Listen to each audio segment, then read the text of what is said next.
this is Tomlin from TomlinHarmonicaLessons.com, and this week's lesson is going to be answering a question that I got that I thought was really useful, which is, should I learn the scale over the whole range of the harmonica, or should I do one octave at a time?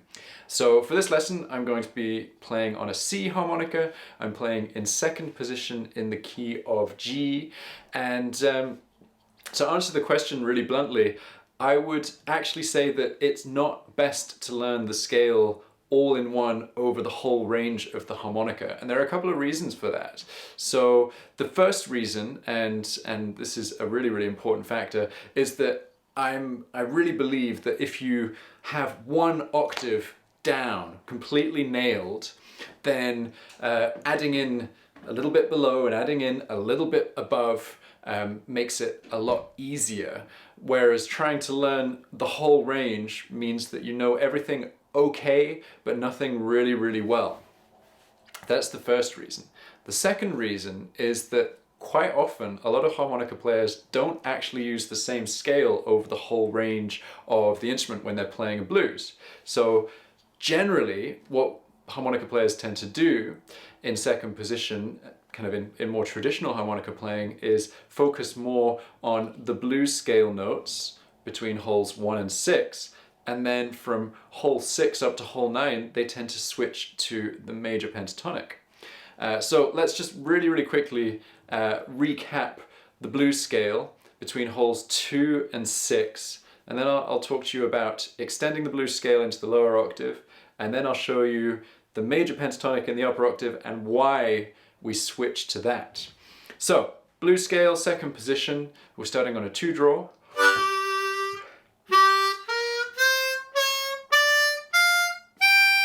So that's 2-draw, 3-draw half-step bend, 4-blow, 4-draw half-step bend, 4-draw, 5-draw, 6-blow. You should know that like the back of your hand. The vast majority of the blues music that you want to learn how to play uses notes from that scale. So you should be practicing that up and down.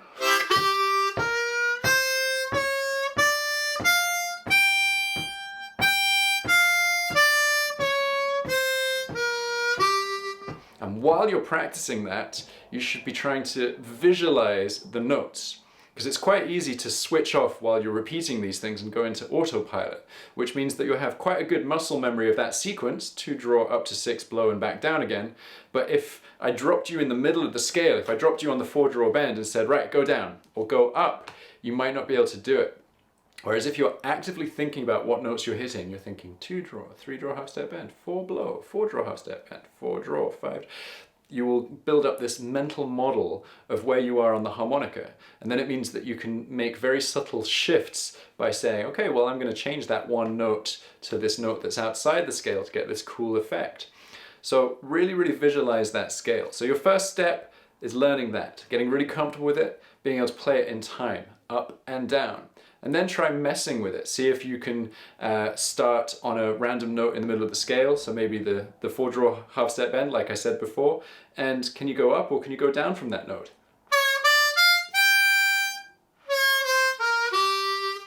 Be confident with that. So that's your first stage. The next step will be to start adding in the lower notes to the blues scale. So that's notes on holes 1 and 2. And this is where a lot of the really juicy stuff happens. So I had a student recently ask me to convince him why he should learn to play the 2-draw whole step bend. And the 2-draw whole step bend is a critical note down there in the lower octave. You get a lot of this.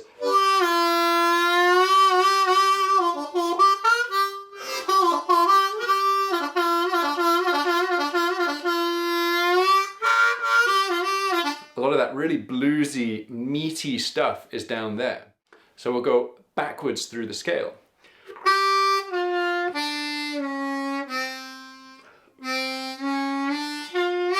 So we've got 2-draw, 2-draw whole step bend, 1-draw, 1-draw half step bend, 1-blow.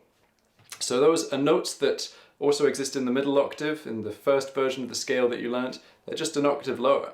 So that 2-draw whole step bend is the same note as the 5-draw was. The 1 draw is the same note as the 4 draw. The 1 draw half step bend is the same as the 4 draw half step bend. And the 1 blow is the same as the 4 blow. So that's the next stage. I would suggest practicing playing from 1 blow up to 2 draw and getting all those notes into your brain.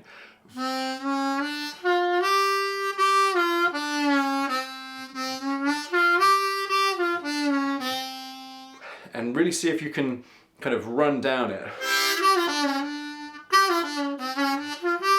and get really, really smooth with that, because there's a lot of tasty moves that you hear in harmonica playing, little kind of punctuation notes like that kind of thing, which comes back time and time again. So getting fluidity with that is brilliant. So we have looked at having the blues scale between 2 draw and 6 blow, and we've added in the blues scale from hole 1 to 2 and all those notes that are in there. And now we're going to look at what happens when you go above hole 6. So a lot of players find that hole 6 is quite scary.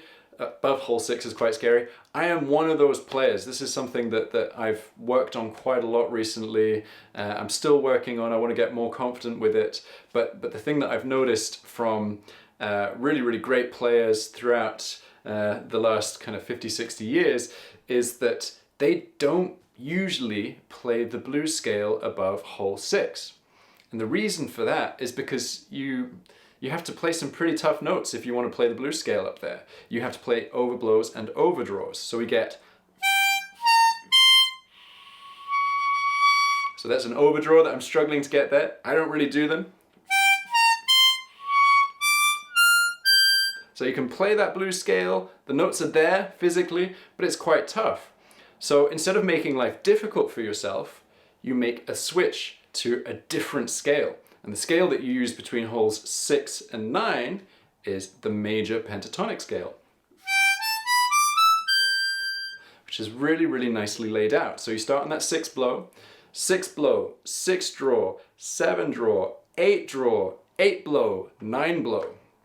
And because we've got that 6 draw, 7 draw, 8 draw in a row, you can do these nice slides.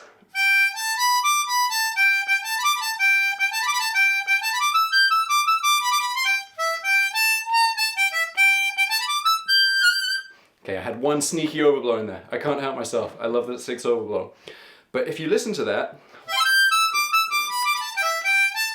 that's a very kind of John Popper speed playing zone, and you'll find that the major pentatonic has that really sweet sound, whereas the blues scale is a lot darker.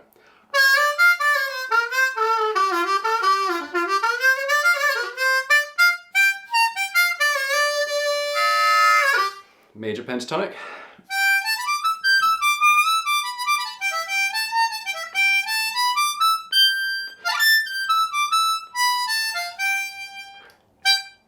So there's a lot of tasty stuff up there to play with.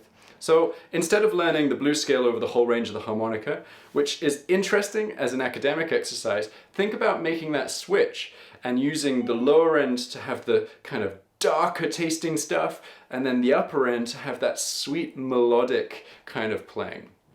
So if you have enjoyed this lesson, you can give me a thumbs up by hitting the like button below. And also, if you haven't subscribed to the channel, then subscribe to the channel. I put out a new video every Wednesday. And don't forget to hit that bell icon, because that means you'll get notified when I put new videos up. And before I tell you how you can get the tab download, the handout for this lesson, if you are interested about taking your harmonica playing to the next level, taking it a little bit more seriously, and you want some help with that, then I suggest you check out TomlinHarmonicaschool.com. So that's my premium online harmonica school, where I provide step-by-step guidance in the form of a curriculum, as well as feedback on your playing and all of your harmonica questions answered as and when you have them. So if you want to find out more about that, click on the link in the description below. And if you want to download the handout for today's lesson free, just click on the other link in the description below. All right, take it easy. Happy harping.